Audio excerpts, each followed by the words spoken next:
அன்பு சொந்தங்களுக்கு இனிய வணக்கங்கள். இன்றைய பதிவில் சிம்ம ராசி அன்பர்களுக்கான உங்களுடைய எதிர்காலத்தினுடைய மறுபக்கம். இந்த எதிர்கால ரகசியம் தெரிஞ்சால் 100% இல்லை 200% உங்கள் வாழ்க்கையில் நீங்கள் ஜெயிச்சிருவீங்க.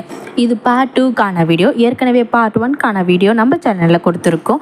அந்த பிளேலிஸ்ட்டுக்கான லிங்க் இந்த வீடியோ கீழே டிஸ்கிரிப்ஷனில் கொடுத்துருக்கோம். நிறைய பேர் பார்த்துட்டு ரொம்ப பர்ஃபெக்டாக இருக்குது, ரொம்ப யூஸ்ஃபுல்லாக இருக்குன்ட்டு கமெண்ட் பண்ணியிருக்கீங்க.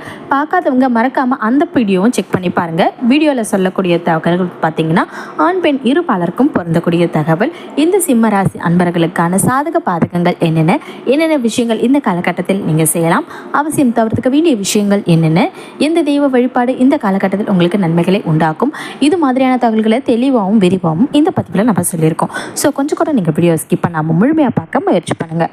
இப்போ தான் நம்ம சேனலை முதல் முறையாக பார்க்குறீங்க அப்படின்னா மறக்காமல் சப்ஸ்கிரைப் பண்ணி வச்சுக்கோங்க. பக்கத்தில் இருக்க பெல் பட்டன் ஆல் என்ற ஆப்ஷனையும் கிளிக் பண்ணி வச்சுக்கோங்க. வாங்க இப்போ வீடியோக்குள்ளே போகலாம். அடுத்தவங்களுக்காக வாழக்கூடியவங்க தான் இந்த சிம்ம ராசி அன்பர்கள். யாரோ ஒருத்தவங்க எங்கேயோ கஷ்டப்படுறாங்க அப்படின்றதுக்காக அவங்களுக்காகவே வருத்தப்பட்டு வேதனைப்பட்டு அதனாலேயே வாழ்க்கையில் பார்த்தீங்கன்னா பல நேரங்களில் மன வருத்தத்தோடைய இருக்கிறவங்க தான் இந்த சிம்ம ராசி அன்பர்கள். சிம்மத்துக்கு என்னதான் ஆளுமை தரம் அதிகமாக இருந்தாலுமே சரி, அன்பினால் அதிகமாக கட்டுப்படுத்தப்படுவாங்க. ஒவ்வொரு நிமிஷமும் சரி, வாழ்க்கையில் ஒரு சின்ன கஷ்டமாவது அனுபவிக்காமல் இருக்க மாட்டாங்க. கண்டக சனி இப்போ நடந்துட்டுருக்கு. 10ல் குரு பகவான் சஞ்சாரம் செஞ்சிட்ருக்கார். சிம்ம ராசியை பொறுத்த வரைக்கும் பார்த்தீங்கன்னா மகம் 1, 2, 3, 4 பாதங்கள், பூரம் 1, 2, 3, 4 பாதங்கள், உத்திரம் 1ஆம் பாதத்தை உள்ளடக்கியது இந்த சிம்மராசி. சிம்மராசிக்கு அதிபதி சூரிய பகவான். ஒரு பிரச்சனையை பெருசுப்படுத்தணும் அப்படின்ற எண்ணம் இவங்களுக்கு கிடையவே கிடையாது. பிரச்சனைகளுக்கு பதில் சொல்லாமலே கிளம்பிடுவாங்க. ஆனால் ரொம்ப சண்டை போடுறவங்களுக்கு பதில் சண்டை போடக்கூடிய நபர் இந்த சிம்மராசி அன்பர்கள். ரொம்ப வெளிப்படையான மனிதர்களாகவும் இருப்பாங்க. மனசில் இருக்கிறத அப்படியே வெளிப்படையாக சொல்லிட்டு பேசிட்டு போயிடுவாங்க. குடும்ப வாழ்க்கையில் அதிகமான பிரச்சனையை சந்திக்கக்கூடியவங்களாகவும் இருப்பாங்க. இந்த பணங்காசு அப்படின்ற விஷயத்தில் நிறைய ஏமாறவங்களாகவும் இருப்பாங்க. என்னதான் ஒரு விஷயத்தில் அடிபட்டாலுமே சரி, அடுத்த முறை என்ன பண்ணுவாங்க, இனிமே நம்ம உஷாராக இருக்கணும்னு நினைப்பாங்க இல்லையா? ஆனால் இந்த சிம்மராசி அன்பர்கள் திரும்ப அடிபடுறாங்க. காரணம் என்ன அப்படின்னா, ஒருத்தவங்க மேலே வச்சிருக்க நம்பிக்கையும் அன்பும் சரி, அவங்க துரோகம் செஞ்சுருந்தாலுமே சரி, திரும்பவும் அவங்கள ஏற்றுக்கிறதுக்கு உண்டான தன்மை இந்த சிம்மராசி அன்பர்களுக்கு மட்டும்தான் இருக்கும். சிம்மம் சாதாரண ஒரு ராசியில் இருக்கக்கூடாது. மறப்போம் மன்னிப்போம் அப்படின்ற வார்த்தையை மனதார உள்ளத்தில் இருந்து சொல்லக்கூடிய ராசி இந்த சிம்மராசி அன்பர்கள் தான். சிம்மராசிக்காரர்கள் நம்மளை மிஸ் பண்ணுறாங்க, ஆசீர்வாதம் பண்ணுறாங்க அப்படின்னா நம்மளுக்கு பாக்கியம். ஏன்னா முடிஞ்ச வரைக்கும் பார்த்திங்கன்னா ரொம்ப ஓப்பனாக பேசிடுவாங்க. எதுவாக இருந்தாலும் சரி, உங்கள் கூட பழக பிடிக்கல அப்படின்றத ஓப்பனாக பேசிடுவாங்க.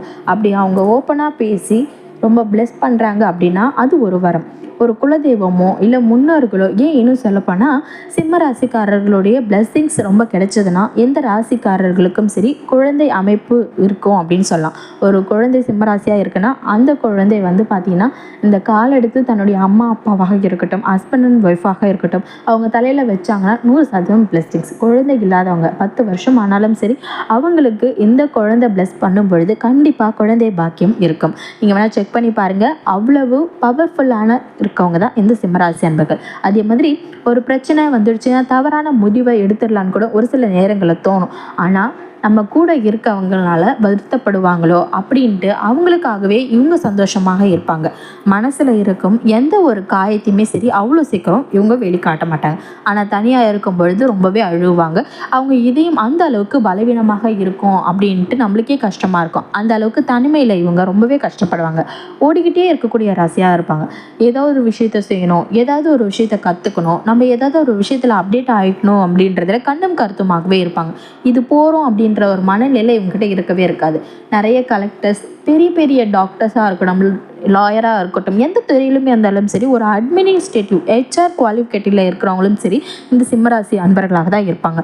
ஒருத்தவங்க கிட்ட எப்படி பழகணும், எப்படி பேசணும், யார் அவங்க அப்படின்ற விஷயத்த ரொம்ப துல்லியமாக தெரிஞ்சவங்க யாருன்னா இந்த சிம்மராசிக்காரர்கள் தான். உங்ககிட்ட பெரிய இன்னொரு அட்வான்டேஜ் எதுனா, எதையும் கவலைப்பட மாட்டாங்க, எதையும் சமாளிக்கலான்ட்டு ஒரு நம்பிக்கையில் இருப்பாங்க. ஒரு விஷயத்துக்காக பயப்படுற மாதிரி இருக்குது அப்படின்னா அதை பற்றி பெருசாக யோசிக்கவே மாட்டாங்க. அதை சமாளித்து போயிடலாம், நம்மளால் முடியும் அப்படின்ற ஒரு தன்னம்பிக்கை உடையவர்களாகவும் இருப்பாங்க. அதே மாதிரி ஒரு சில இடங்களில் போய் சொல்லுவாங்க. இவங்க அவ்வளோ சீக்கிரத்தில் யாரும் அடிமையாக ஆக மாட்டாங்க, யாருக்குமே கீழ்ப்படிவும் நடக்க மாட்டாங்க. அதே மாதிரி இவங்க திங்க் பண்ணுற விஷயத்தையும் சரி அடுத்தவங்களால் அவ்வளோ சீக்கிரமே கெஸ் பண்ண முடியாது, கண்டுபிடிக்கவும் முடியாது.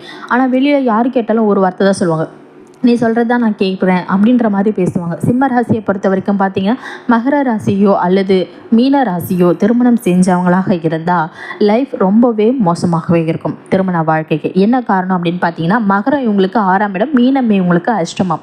ஸோ அவங்கள கல்யாணம் பண்ணுறது தவிர்க்கிறது ரொம்ப ரொம்ப நல்லது. இந்த மகர ராசியோ இல்லை மீன ராசியோ கல்யாணம் பண்ணிட்டா உள்ளுக்குள்ளே வேறு மாதிரி இருக்கும், ஆனால் வெளியில் மட்டும் வேறு வழி இல்லாமல் ஆமாசாமி போடுற மாதிரியான சூழ்நிலை இவங்களுக்கு இருக்கும்.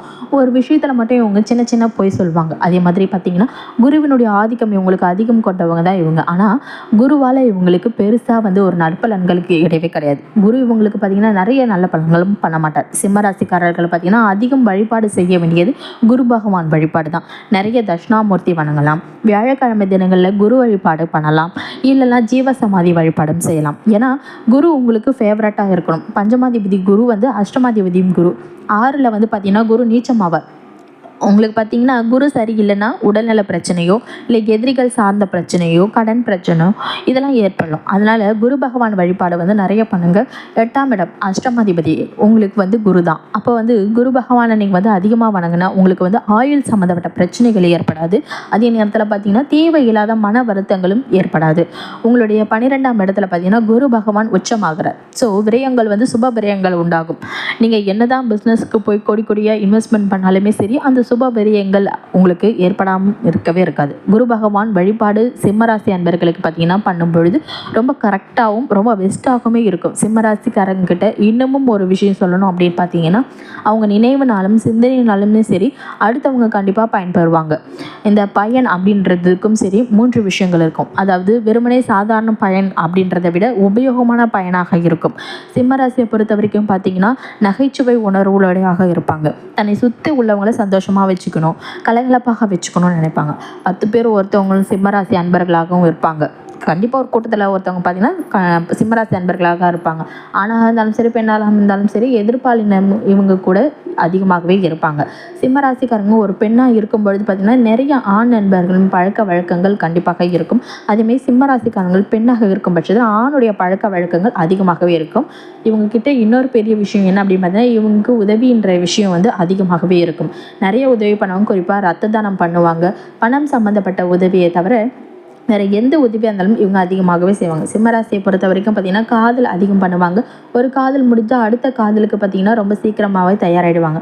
அதே மாதிரி திருமண வாழ்க்கை அப்படின்றது சிம்மராசிக்கு பார்த்திங்கன்னா மோஸ்ட்லி வெளிநாட்டில் தான் அதிகமாகவே ஏற்போம். இல்லைனா வெளிநாட்டில் இருந்தோ இல்லை வெளி ஊரில் இருந்தோ பார்த்திங்கன்னா இங்கே வாழ்க்கை துணை அமையறதுக்கு நிறைய வாய்ப்புகள் இருக்கும். அந்த மாதிரி தான் மேக்ஸிமம் இவங்க செலக்ட் பண்ணுவாங்க. அதே மாதிரி லேட்டஸ்ட் டெக்னாலஜிக்கு அப்டேட் ஆகணும். ஒரு வாட்ச்னா கூட எந்த அளவுக்கு அதில் அட்வான்டேஜ் இருக்கணும்ன்ட்டு யோசிப்பாங்க. அதிகம் அதை கட்டிக்கிறதுக்கு மட்டும் இல்லாமல் மற்ற பர்ஃபெக்டாகவும் அதை யூஸ் பண்ணிக்கணுன்ட்டு யூஸ் பண்ணுவாங்க. டிஃப்ரெண்ட்டாக போகணுன்னு நினைப்பாங்க. ஒரு ஷர்ட்டாக இருந்தாலும் சரி பெஸ்ட்டாக இருக்கணும்னு நினைப்பாங்க.